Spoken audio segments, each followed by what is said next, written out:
एक ऐसा सिस्टम जो पूरी दुनिया के मौसम को कंट्रोल करता है। साइंटिस्ट इसे टच बॉय कहते हैं। हाँ दोस्तों, कई साल पहले दुनिया ने ऐसे खतरनाक तूफान, ऐसे भयानक भूकंप देखे थे कि कुछ इलाके पूरी तरह से बर्फ में जम गए थे। यह हालत देखकर दुनिया के बड़े देशों को एहसास हुआ कि अगर कुछ नहीं किया गया तो इंसानियत खतरे में पड़ जाएगी।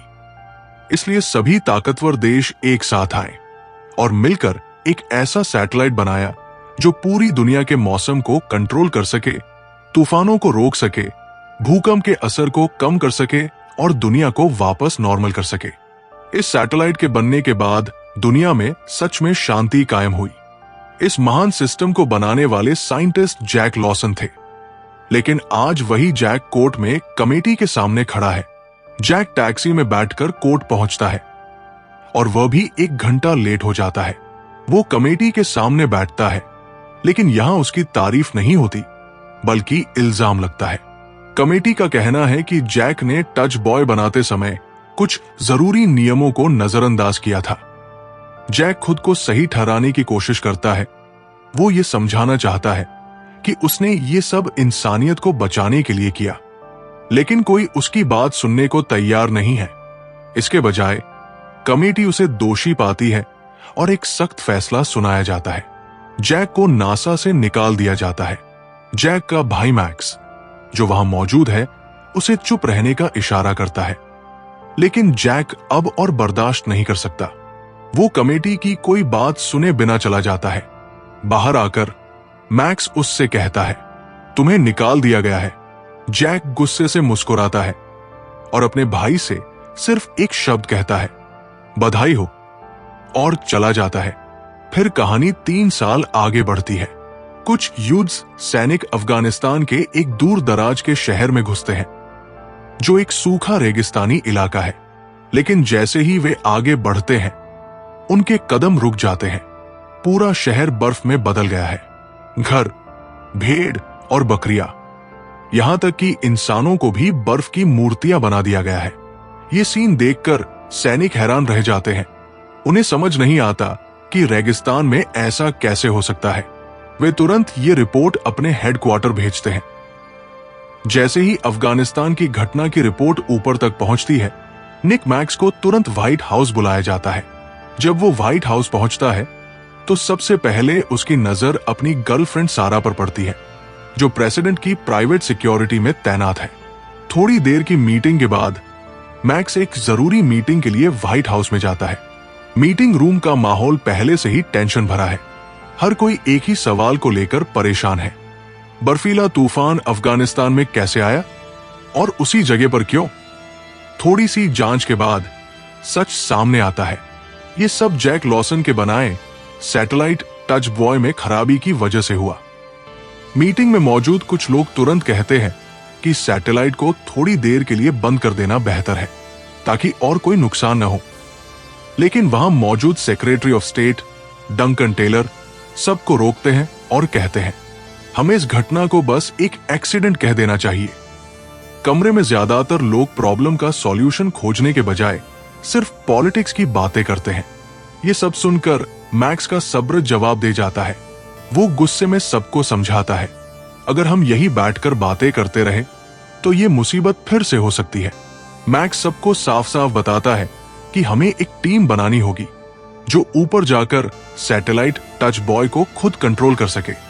आखिर में प्रेसिडेंट मैक्स की बात मान जाते हैं और उसे एक टीम बनाकर टच बॉय के पास जाने का ऑर्डर देते हैं। इस मिशन के लिए अपने भाई जैक को भी बुलाओ, क्योंकि उसने टच बॉय बनाया है और वही इसे सबसे अच्छे से जानता है। मैक्स तुरंत इस बात के लिए मान जाता है। दूसरी तरफ हमें टच बॉय के अंदर का एक सीन दिखाया जाता है। वहां महमूद नाम का एक इंडियन साइंटिस्ट किसी बात को लेकर बहुत परेशान दिखता है। वो चुपके से एक चिप निकालकर अपनी अलमारी में छिपा देता है। फिर महमूद सैटेलाइट के एक हिस्से में जाता है जहां उसके आगे और पीछे के दरवाजे अचानक बंद हो जाते हैं। अगले ही पल वो स्पेस में कूद जाता है और वही उसकी मौत हो जाती है। ये सब होने के बाद मैक्स सीधे अपने भाई जैक से मिलने उसके घर जाता है। जैक की बेटी, मैक्स की भतीजी दरवाजे पर उससे मिलती है। मैक्स उससे प्यार से पूछता है, डैडी कहाँ है? तभी जैक घर से बाहर आता है। मैक्स हल्के फुल्के अंदाज में जैक से पूछता है, रिटायरमेंट के बाद जिंदगी कैसी है? जैक इधर उधर देखता है और कहता है, बस जो तुम देख रहे हो वही सब कुछ है। तभी मैक्स मुद्दे पर आता है और उसे टच बॉय के बारे में सब कुछ बताता है। वो जैक को अपने साथ चलने के लिए कहता है। पहले तो जैक साफ मना कर देता है, लेकिन मैक्स उसे समझाता है कि अफगानिस्तान में जो हुआ वो कहीं और भी हो सकता था। और आखिर में वो जैक को याद दिलाता है, इस दुनिया में सिर्फ तुम ही हो जो टच बॉय को ठीक कर सकते हो। ये बात जैक के दिल को छू जाती है। आखिरकार वो मान जाता है और मैक्स उसे नासा वापस ले आता है। फिर कहानी हमें हांगकांग ले जाती है, जहां चेंग लोंग टच बॉय के सिस्टम से डेटा एनालाइज कर रहा होता है। वो रोजाना का सामान खरीदने के लिए एक स्टोर पर जाता है, लेकिन अचानक माहौल बदलने लगता है। गर्मी बहुत ज्यादा बढ़ने लगती है। एक आदमी फ्रीजर से बिल्ली को बाहर निकालने की कोशिश करता है, लेकिन वो बाहर नहीं निकलती। चेंग अपना सामान उठाकर कार की तरफ बढ़ता है, लेकिन तब तक गर्मी बढ़ चुकी होती है। उसी समय उसके हाथ से एक अंडा जमीन पर गिर जाता है और गिरते ही वो ऑमलेट बन जाता है। चेंग ये सीन देखकर चौंक जाता है। अचानक जमीन से आग की लपटें निकलने लगती है। चेंग घबराकर कार की तरफ भागता है, लेकिन जमीन पहले से ही आग की लपटों में घिरी हुई है। देखते ही पूरा हांगकांग आग की लपटों में घिर जाता है। चेंग बड़ी मुश्किल से अपनी कार चलाता है और अपनी जान बचाता है। उसकी कार के चारों तरफ से आग के गोले निकल रहे होते हैं, लेकिन वो किसी तरह वहां से निकल जाता है। ये सब टचपैड में खराबी की वजह से हो रहा है। जैसे ही ये खबर जैक तक पहुंचती है, वो बिना एक पल बर्बाद किए तय करता है, अब उसे खुद वहां जाना होगा। जैक चुपचाप अपना सामान तैयार करता है और जाने से पहले अपनी बेटी से मिलने जाता है। जैसे ही उसकी बेटी को पता चलता है कि जैक टच बॉय जा रहा है, वो रोने लगती है, क्योंकि सब जानते हैं कि इस समय वहां जाना मौत को गले लगाने जैसा है।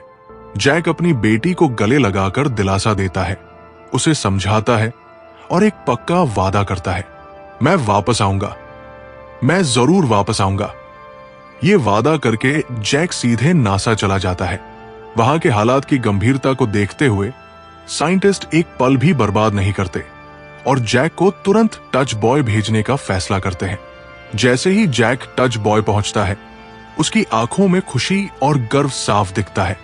वो इस शानदार सिस्टम को देखकर मुस्कुराता है, क्योंकि ये कोई आम मशीन नहीं है, ये वही टच बॉय है जिसे जैक ने खुद बनाया था।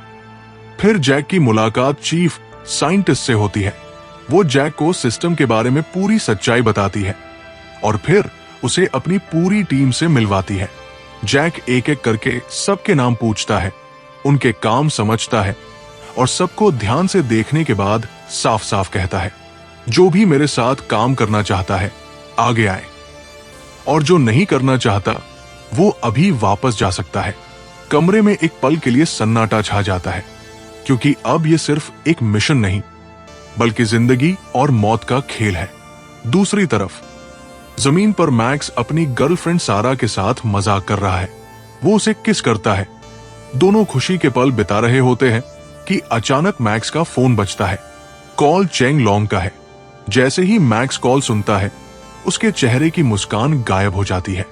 चेंग बताता है कि टच बॉय में कोई टेक्निकल खराबी नहीं है, लेकिन कोई उसे कंट्रोल कर रहा है। वो आगे बताता है कि टच बॉय के सैटेलाइट्स का इस्तेमाल हथियार के तौर पर किया जा रहा है और अगर किसी को पूरा कंट्रोल मिल गया तो पूरी दुनिया तबाह हो सकती है। चेंग कहता है, मैं पता लगाने की कोशिश कर रहा हूं कि इसके पीछे कौन है। जैसे ही मुझे पता चलेगा मैं तुम्हें तुरंत बता दूंगा। ये कहकर कॉल कट जाती है। उसी पल सारा को व्हाइट हाउस से कॉल आता है। बिना एक पल सोचे वो तुरंत अपनी यूनिफॉर्म पहनती है और चली जाती है, क्योंकि उसका बस एक ही नियम है, ड्यूटी तो ड्यूटी है। इस बीच चेंग अपने काम पर वापस जाता है, लेकिन अचानक उसके कमरे की लाइट चली जाती है। अंधेरे में एक हथियारबंद टीम अंदर आती है। चेंग खतरे को भांप कर छिप जाता है, वे उसके कमरे में आते हैं, लैपटॉप से कीमती डेटा चुराते हैं और चुपचाप गायब हो जाते हैं। स्पेस में जैक अपनी टीम से पूछता है, अफगानिस्तान के ऊपर क्रैश हुए सैटेलाइट का नाम क्या है? टीम जवाब देती है, SR-22। जैक तुरंत फैसला करता है, ऐसा फिर से हो सकता है, इसलिए हम सभी सैटेलाइट को स्कैन करेंगे ताकि हम समय रहते सब कुछ ठीक कर सकें।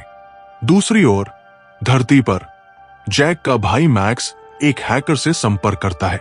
लड़की का नाम डायना है, जो मैक्स के अपने स्टाफ में है। मैक्स उसे अपना मोबाइल फोन देता है, जो सैटेलाइट से कनेक्ट होता है, और उसे चेक करने के लिए कहता है। जैसे ही डायना सिस्टम में एंटर करती है, एक चौंकाने वाला सच सामने आता है। मैक्स को पूरे सिस्टम से ब्लॉक कर दिया गया है। ये देखकर मैक्स तुरंत वहां से चला जाता है और अपने भाई जैक से कॉन्फ्रेंस कॉल पर बात करने का फैसला करता है, क्योंकि अब मामला हाथ से निकल रहा था। जब जैक कमरे में पहुंचता है तो उसका भाई मैक्स और प्रेसिडेंट की सेक्रेटरी पहले से ही वहां मौजूद होते हैं। सेक्रेटरी जैक से सख्त लहजे में कहती है, ऊपर टच बॉय में जो कुछ भी होगा तुम हमें सब कुछ बताओगे। जैक को यह बिल्कुल पसंद नहीं आता, लेकिन फिर भी जवाब देता है, ठीक है सर। फिर सेक्रेटरी एक और बात कहती है, तुम भी अपने भाई को रिपोर्ट करोगे और उसके ऑर्डर भी मानोगे। ये कहकर वो चला जाता है। अब मैक्स जैक को सच बताता है। वो कहता है कि उसे शक है कि कोई हमें धोखा दे रहा है। ये जो तूफान आ रहे हैं, ये किसी टेक्निकल खराबी का नतीजा नहीं है, बल्कि कोई ये सब जानबूझकर कर रहा है और सबको बेवकूफ बना रहा है। इसके बाद हांगकांग सैटेलाइट को टच बॉय में लाया जाता है। जैक असल में जानना चाहता है कि किस खराबी की वजह से इतना बड़ा नुकसान हुआ, लेकिन जैसे ही सैटेलाइट टच बॉय में आता है, उसका कंट्रोल अचानक जैक की टीम के हाथ से निकल जाता है। सैटेलाइट घूमने लगता है, सब अपनी जान बचाने के लिए भागते हैं और कुछ ही पलों में वो सैटेलाइट टूट जाता है। उसी समय ड्राइव भी टूट जाती है, जिससे पता चल सकता था कि ये सच में कोई खराबी थी या किसी ने जानबूझकर हांगकांग पर हमला किया था। उसी समय जैक की टीम का एक सदस्य आगे आता है और कहता है, मुझे एक ड्राइव पता है जिसकी वजह से महमूद की मौत हुई। वो जैक को दिखाता है कि हमारे सैटेलाइट में एक पैनल फंसा हुआ है। अगर वे पैनल वापस लाते हैं तो उसमें लगी ड्राइव सच बता सकती है कि महमूद की मौत एक एक्सीडेंट थी या किसी की चाल थी। जैक तुरंत बाहर जाने के लिए तैयार हो जाता है। वो एक स्पेस सूट पहनता है और सैटेलाइट का चीफ भी उसके साथ जाता है। दोनों स्पेस में जाते हैं, पैनल उठाते हैं और वापस आने लगते हैं। उसी पल जैक का सूट खराब हो जाता है। वो स्पेस में बेकाबू होकर उड़ने लगता है। आखिरी पल में लोहे का एक टुकड़ा पकड़ने पर लगभग मर ही जाता है, जिससे उसकी जान बच जाती है। लेकिन इसी बीच वो आखिरी पैनल भी उसके हाथ से फिसल जाता है। जैक और लड़की वापस आते हैं। जैक चुपके से ड्राइव देख लेता है और उसे अपनी टीम से छिपा देता है। जब लड़की उससे पूछती है कि तुमने ड्राइव क्यों छिपाई, जैक उससे कहता है, हमारी टीम में एक गद्दार है जो मुझे मारना चाहता है। जैक ड्राइव को कंप्यूटर में डालता है, लेकिन वहां से कोई जानकारी नहीं मिलती, क्योंकि जैक को भी सिस्टम से ब्लॉक कर दिया गया है। दूसरी ओर पृथ्वी पर मैक्स को चेंग लॉन्ग का कॉल आता है। चेंग कहता है, मुझे तुमसे मिलना है। मुझे पता है कि सैटेलाइट को कौन नष्ट कर रहा है। मैक्स तुरंत उससे मिलने के लिए होटल जाता है। जैसे ही चेंग सड़क पार करता है, एक आदमी उसे धक्का देता है और एक तेज रफ्तार कार उसे टक्कर मार देती है। चेंग बुरी तरह घायल हो जाता है। मैक्स की गर्लफ्रेंड कार का पीछा करती है, लेकिन वो भाग जाती है। चेंग अपनी आखिरी सांस लेते हुए मैक्स को सिर्फ एक नाम बताता है, ज़ीउस, और ये कहते ही चेंग की मौत हो जाती है। मैक्स सीधे कॉन्फ्रेंस रूम में जाता है, जहां वह अपने भाई जैक से बात करता है। वहां जैक उसे कुछ ऐसा बताता है जो असल में एक सीक्रेट है। मैक्स तुरंत ये सिग्नल समझ जाता है और बिना टाइम बर्बाद किए सीधे डायना के पास जाता है। मैक्स डायना से कहता है कि वो समझे कि उसका भाई जैक कंप्यूटर के जरिए क्या कह रहा है। जब डायना डेटा को एनालाइज करती है तो उसमें जैक की आवाज सुनाई देती है। मैक्स, तुम्हारे पॉलिटिकल सिस्टम में एक गद्दार है जो ये सब कर रहा है। फिर मैक्स डायना को वो नाम बताता है जो चेंग ने मरने से पहले लिया था, ज़ीउस। डायना कंप्यूटर पर इस नाम को सर्च करती है, लेकिन फाइल नहीं खुलती। वो उसे बताती है कि ये फाइल सिर्फ व्हाइट हाउस के एक्सेस से ही खुल सकती है, मतलब व्हाइट हाउस से ही कोई इसे खोलेगा। इसलिए डायना मैक्स को याद दिलाती है कि उसकी गर्लफ्रेंड सारा व्हाइट हाउस में काम करती है और वो इस फाइल में लॉग इन कर सकती है। इसके बाद मैक्स और डायना दोनों सारा के पास जाते हैं। पहले तो सारा डायना को देखते ही तुरंत अपनी बंदूक निकाल लेती है, लेकिन मैक्स उसे समझाता है कि ये लड़की हमारे डिपार्टमेंट में काम करती है। मैक्स सारा से इस फाइल में लॉग इन करने के लिए कहता है, लेकिन सारा तुरंत मना कर देती है। वो प्रेसिडेंट के प्रति वफादार है और अपने काम को ही सब कुछ मानती है। बहुत मनाने के बाद मैक्स उसे जल्दी से मना लेता है। डायना फाइल खोलती है और जो डेटा सामने आता है उसे देखकर सब चौंक जाते हैं। इस फाइल के अनुसार आधी दुनिया खतरे में है। ये देखकर मैक्स बहुत परेशान हो जाता है। ऊपर स्पेस में Jack satellite camera footage check करता है।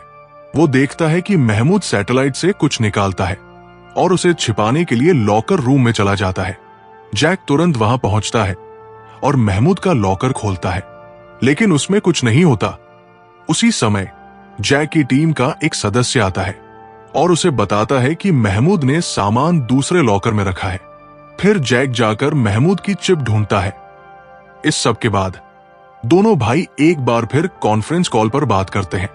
इस कॉल में मैक्स जैक को साफ साफ बताता है कि कोई भी सैटेलाइट खराब नहीं हुआ है। असल में कोई जानबूझकर अलग अलग शहरों पर हमला कर रहा है। यह सुनकर जैक मैक्स से कहता है कि अगर टच बॉय को बचाना है तो उसे कुछ खास कोड चाहिए ताकि वो सैटेलाइट को रीप्रोग्राम कर सके। लेकिन ये कोड आम नहीं है, ये सिर्फ प्रेसिडेंट के पास है। मैक्स जैक से वादा करता है, मैं तुम्हें कोड दे दूंगा। इसके बाद मैक्स सीधे प्रेसिडेंट की मीटिंग में पहुंच जाता है। वहां उसकी गर्लफ्रेंड सारा उसे देख लेती है।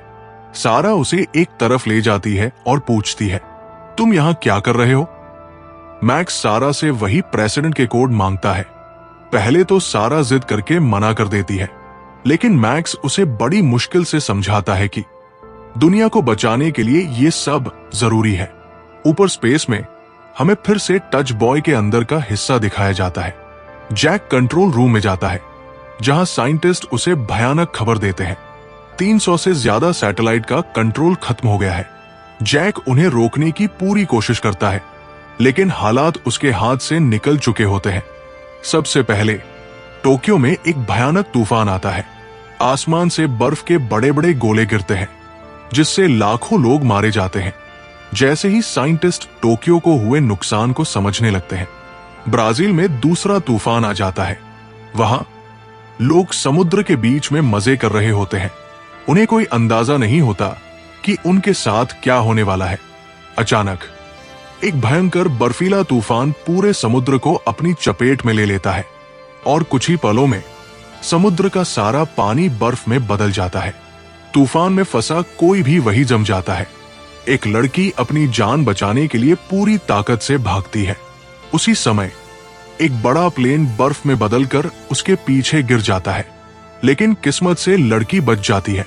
उसी पल जैक किसी तरह ब्राजीलियन सैटेलाइट सिस्टम को बंद कर देता है, जिससे तूफान वही खत्म हो जाता है।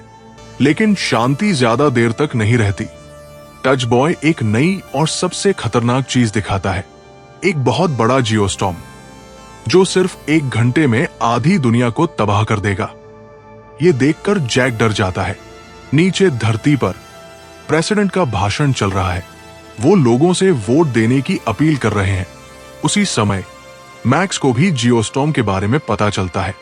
मैक्स बहुत परेशान हो जाता है, क्योंकि उसके पास अभी भी प्रेसिडेंट के कोड नहीं है और समय तेजी से खत्म हो रहा है। जैक अब ऊपर टच बॉय पर सब कुछ कंट्रोल खो चुका था, जबकि वहां का टच बॉय सिस्टम उसे अलर्ट करता है कि कुछ ही समय में पूरा टच बॉय खत्म हो जाएगा।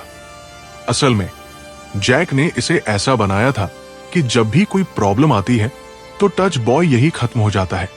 फिर वहां कोई साइंटिस्ट लड़का नहीं दिखता। जैक समझ जाता है कि ये सब उसका खेल है।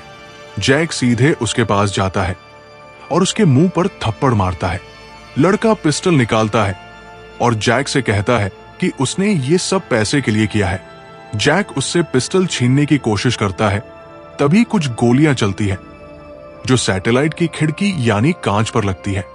फिर जैक जल्दी से बाहर जाकर दरवाजा लॉक कर देता है और लड़के की मौके पर ही मौत हो जाती है। उसके बाद प्रेसिडेंट का सेक्रेटरी मैक्स के पास जाता है। वो मैक्स से पूछता है कि तुम यहां क्यों आए हो। मैक्स परेशान हो जाता है और सेक्रेटरी को सब कुछ बताता है। वो उससे कहता है कि दुनिया खत्म होने वाली है। सेक्रेटरी उसकी बात नहीं सुनता, लेकिन मैक्स उसे अपने तरीके से समझाता है और मैक्स से चेंग लॉन्ग के बारे में पूछती है। तब मैक्स समझ जाता है कि असली विलेन कोई और नहीं बल्कि प्रेसिडेंट की सेक्रेटरी है। सेक्रेटरी मैक्स पर गोली चलाना शुरू कर देती है और मैक्स वहां से भाग जाता है। वो सीधा सारा के पास जाता है और उसे बताता है कि प्रेसिडेंट की जान को खतरा है, क्योंकि जो सैटेलाइट सिस्टम को नुकसान पहुंचाना चाहता है वो कोई और नहीं बल्कि सेक्रेटरी है और वो प्रेसिडेंट को भी मारना चाहता है। सारा मैक्स की बात सुनती है और पूरी भीड़ में कुछ गोलियां चलाती है और प्रेसिडेंट को बंदूक की नोक पर अपनी भलाई के लिए कार में डाल लेती है। फिर इंडिया में एक और तूफान आता है जो एक बड़ा तूफान होता है। वो सब कुछ उड़ा ले जाता है।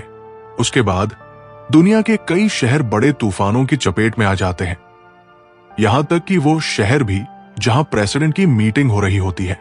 बादलों में बिजली चमक रही है और ऊपर टच बॉय की हालत बहुत खराब हो गई है।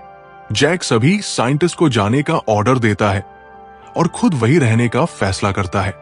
सैटेलाइट का चीफ उसे यहां से निकलने के लिए कहता है, लेकिन जैक को अपने भाई मैक्स पर पूरा भरोसा है। जैक कहता है कि मैक्स कोड्स जरूर लाएगा और इन कोड्स को इस्तेमाल करने के लिए कोई तो यहां होना चाहिए। सैटेलाइट का चीफ कहता है कि तो मैं भी यही रहूंगा, लेकिन जैक उसे भी जाने को कहता है और खुद कॉन्फ्रेंस कॉल रूम में मैक्स का इंतजार करने लगता है। नीचे जमीन पर मैक्स और सारा प्रेसिडेंट को एक बड़ी कार में बिठाकर तेजी से भाग रहे हैं। वही धोखेबाज सेक्रेटरी उनके पीछे है। वो प्रेसिडेंट की कार भी उड़ा देता है, लेकिन सारा अपनी जान जोखिम में डालकर प्रेसिडेंट को बचा लेती है और साथ ही इस धोखेबाज सेक्रेटरी को पकड़ लेती है। प्रेसिडेंट उससे पूछता है कि उसने ऐसा क्यों किया।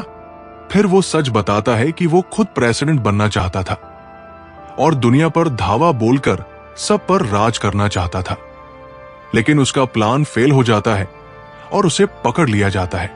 इसके बाद मैक्स प्रेसिडेंट को जैक के पास ले जाता है। प्रेसिडेंट खुद जैक को कंट्रोल कोड्स देता है। टच बॉय आधा खत्म हो गया है, इसलिए जैक तुरंत एक स्पेस सूट पहनता है और कोड्स डालने के लिए कंट्रोल रूम में जाता है। लेकिन दिक्कत यह है कि उसके पास अंदर जाने का कोई एक्सेस नहीं है। उसी पल सैटेलाइट का चीफ आता है और जैक के लिए दरवाजा खोलता है। जैक जल्दी से सिस्टम में कोड डालता है और पूरा सैटेलाइट सिस्टम बंद कर देता है। अचानक सब कुछ रुक जाता है। तूफान, तबाही, सब कुछ खत्म हो जाता है। जैक और लड़की अपनी जान बचाने के लिए एक छोटे सैटेलाइट में जाने लगते हैं। फिर एक बहुत बड़ा धमाका होता है और टच बॉय पूरी तरह से खत्म हो जाता है। नासा के सभी साइंटिस्ट सिर पकड़कर बैठ जाते हैं। मैक्स रोने लगता है। सारा की आंखों से भी आंसू निकल आते हैं और दूसरी तरफ जैक की बेटी भी रो रही है और अपने पापा को याद कर रही है। अचानक नासा के लोगों को आसमान से एक छोटा सैटेलाइट आता हुआ दिखता है जो बिना कंट्रोल के धरती की तरफ गिर रहा है। अगर वो नीचे गिर जाता तो जैक की जान नहीं बचती। जैक के दिल में बस एक ही बात है, उसने अपनी बेटी से वापस आने का वादा किया था। फिर एक जोरदार झटका लगता है। टच बॉय से बचकर निकला साइंटिस्ट का जहाज जैक के छोटे सैटेलाइट को पकड़ लेता है। इस तरह जैक और लड़की बच जाते हैं। नीचे नासा में सब लोग खुशी से उछल पड़ते हैं। जैक और दूसरे साइंटिस्ट सुरक्षित लौट आते हैं। जैक सारा, प्रेसिडेंट और अपने भाई मैक्स से मिलता है और आखिर में खुशी खुशी अपनी बेटी के पास चला जाता है और इस तरह कहानी यही खत्म होती है। अगर आपको ये मूवी एक्सप्लेनेशन पसंद आया तो वीडियो को लाइक करें, चैनल को सब्सक्राइब करें और मुझे कमेंट्स में बताएं। Thank you.